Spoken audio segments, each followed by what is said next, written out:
اور کتاب میں ابراہیم کا ذکر کرو، بے شک وہ نہایت سچے تھے، پیغمبر تھے۔ جب انہوں نے اپنے باپ سے کہا کہ ابا، آپ ایسی چیزوں کو کیوں پوچھتے ہیں جو نہ سنیں اور نہ دیکھیں اور نہ آپ کے کچھ کام آ سکیں؟ ابا، مجھے ایسا علم ملا ہے جو آپ کو نہیں ملا، تو میرے ساتھ ہو جائیے، میں آپ کو سیدھی راہ پر لے چلوں گا۔ ابا، شیطان کی پوجا نہ کیجیے، بے شک شیطان اللہ کا نافرمان ہے۔ ابا، مجھے ڈر لگتا ہے کہ آپ کو اللہ کا عذاب آ پکڑے تو آپ شیطان کے ساتھی ہو جائیں۔ اس نے کہا کہ ابراہیم، کیا تو میرے معبودوں کے خلاف ہے؟ اگر تو باز نہ آئے گا تو میں تجھے سنسار کر دوں گا اور تو ہمیشہ کے لیے مجھ سے دور ہو جا۔ ابراہیم نے سلام علیکم کہا اور کہا کہ میں آپ کے لیے اپنے پروردگار سے بخشش مانگوں گا، بے شک وہ مجھ پر نہایت مہربان ہے۔ اور میں آپ لوگوں سے اور جن کو آپ اللہ کے سوا پکارا کرتے ہیں ان سے کنارہ کرتا ہوں اور اپنے پروردگار ہی کو پکاروں گا۔ امید ہے کہ میں اپنے پروردگار کو پکار کر محروم نہیں رہوں گا۔ اور جب ابراہیم ان لوگوں سے اور جن کی وہ اللہ کے سوا پرستش کرتے تھے الگ ہو گئے تو ہم نے ان کو اسحاق اور اسحاق کو یعقوب بخشے اور ہر ایک کو پیغمبر بنایا، اور ہم نے ان کو اپنی رحمت سے بہت سی چیزیں عنایت کی اور ان کا ذکر جمیل بلند کیا۔ اور کتاب میں موسیٰ کا بھی ذکر کرو، بے شک وہ ہمارے برگزیدہ تھے اور رسول تھے، نبی تھے، اور ہم نے ان کو طور کی داہنی طرف سے پکارا اور باتیں کرنے کے لیے نزدیک بلایا، اور اپنی مہربانی سے ان کو ان کا بھائی ہارون پیغمبر بنا کر عطا کیا۔ اور کتاب میں اسماعیل کا بھی ذکر کرو، وہ وعدے کے سچے اور رسول تھے، نبی تھے، اور وہ اپنے گھر والوں کو نماز اور زکوٰۃ کا حکم کرتے تھے اور اپنے پروردگار کے ہاں پسندیدہ تھے۔ اور کتاب میں ادریس کا بھی ذکر کرو، وہ بھی نہایت سچے تھے، نبی تھے، اور ہم نے ان کو اونچی جگہ اٹھا لیا تھا۔ یہ وہ لوگ ہیں جن پر اللہ نے اپنے پیغمبروں میں سے فضل کیا، یعنی اولاد آدم میں سے اور ان لوگوں میں سے جن کو ہم نے نوح کے ساتھ کشتی میں سوار کیا، اور ابراہیم اور یعقوب کی اولاد میں سے اور ان لوگوں میں سے جن کو ہم نے ہدایت دی اور جنہیں برگزیدہ کیا۔ جب ان کے سامنے ہماری آیتیں پڑھی جاتی تھیں تو سجدے میں گر پڑتے اور روتے رہتے تھے۔ پھر ان کے بعد چند ناخلف ان کے جانشین ہوئے جنہوں نے نماز کو ضائع کر دیا اور خواہشات نفسانی کے پیچھے لگ گئے، سو ان قریب ان کو گمراہی کی سزا ملے گی۔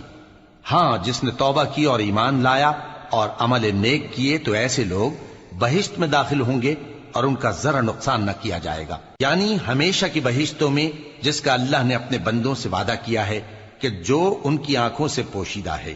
بے شک اس کا وعدہ نیکوکاروں کے سامنے آنے والا ہے، وہ اس میں سلام کے سوا کوئی بیہودہ کلام نہ سنیں گے اور ان کو صبح و شام کھانا ملے گا۔ یہی وہ جنت ہے جس کا ہم اپنے بندوں میں سے ایسے شخص کو مالک بنائیں گے جو پرہیزگار ہوگا۔ اور فرشتوں نے پیغمبر کو جواب دیا کہ ہم تمہارے پروردگار کے حکم کے سوا اتر نہیں سکتے، جو کچھ ہمارے آگے ہے اور جو پیچھے ہے اور جو اس کے درمیان ہے سب اسی کا ہے، اور تمہارا پروردگار بھولنے والا نہیں، یعنی آسمان اور زمین کا اور جو ان دونوں کے درمیان ہے سب کا پروردگار، تو اسی کی عبادت کرو اور اس کی عبادت پر ثابت قدم رہو۔ بھلا تم کوئی اس کا ہم نام جانتے ہو؟ اور کافر انسان کہتا ہے کہ جب میں مر جاؤں گا تو کیا زندہ کر کے نکالا جاؤں گا؟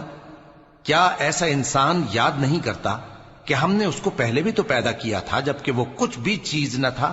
سو تمہارے پروردگار کی قسم، ہم ان کو جمع کریں گے اور شیطانوں کو بھی، پھر ان سب کو جہنم کے گرد حاضر کریں گے اور وہ گھٹنوں پر گرے ہوئے ہوں گے۔ پھر ہر گروہ میں سے ہم ایسے لوگوں کو کھینچ نکالیں گے جو رحمان کے مقابلے میں سخت سرکشی کرتے تھے، پھر ہم ان لوگوں سے خوب واقف ہیں جو اس میں داخل ہونے کے زیادہ لائق ہیں، اور تم میں سے کوئی شخص نہیں مگر اسے اس پر گزرنا ہوگا، یہ تمہارے پروردگار پر لازم ہے، مقرر ہے۔ پھر ہم پرہیزگاروں کو نجات دیں گے اور ظالموں کو اس میں گھٹنوں کے بل پڑا ہوا چھوڑ دیں گے۔ اور جب ان لوگوں کے سامنے ہماری آیتیں پڑھی جاتی ہیں تو جو کافر ہیں وہ مومنوں سے کہتے ہیں کہ دونوں فریق میں سے مکان کس کے اچھے اور مجلسیں کس کی بہتر ہیں، اور ہم نے ان سے پہلے بہت سی امتیں ہلاک کر دیں، وہ لوگ ان سے ٹھاٹ باٹ اور نمود و نمائش میں کہیں اچھے تھے۔ کہہ دو کہ جو شخص گمراہی میں پڑا ہوا ہے، رحمان اس کو آہستہ آہستہ مہلت دیا جاتا ہے، یہاں تک کہ جب اس چیز کو دیکھ لیں گے جس کا ان سے وعدہ کیا جاتا ہے، خواہ عذاب اور خواہ قیامت، تو اس وقت جان لیں گے کہ مکان کس کا برا ہے اور لشکر کس کا کمزور ہے۔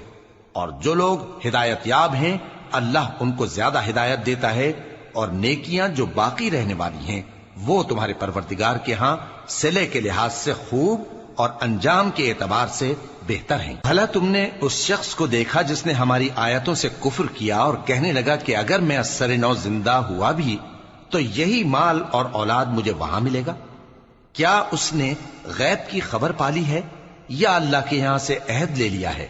ہرگز نہیں، یہ جو کچھ کہتا ہے ہم اس کو لکھتے جاتے اور اس کے لیے آہستہ آہستہ عذاب بڑھاتے جاتے ہیں، اور جو چیزیں یہ بتاتا ہے ان کے ہم وارث ہوں گے، اور یہ اکیلا ہمارے سامنے آئے گا۔ اور ان لوگوں نے اللہ کے سوا اور معبود بنا لیے ہیں تاکہ وہ ان کے لیے موجب عزت ہوں۔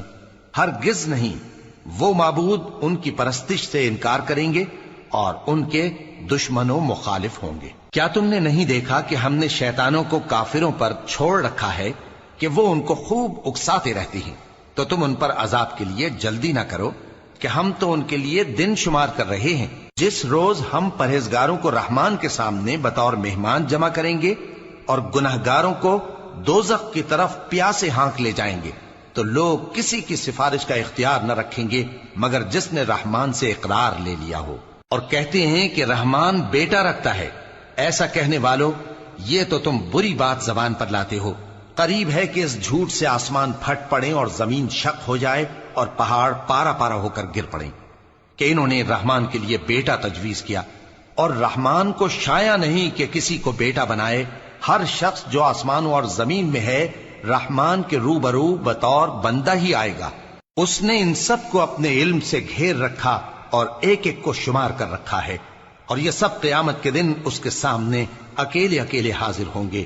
اور جو لوگ ایمان لائے اور عمل نیک کیے، رحمان ان کی محبت مخلوقات کے دل میں پیدا کر دے گا۔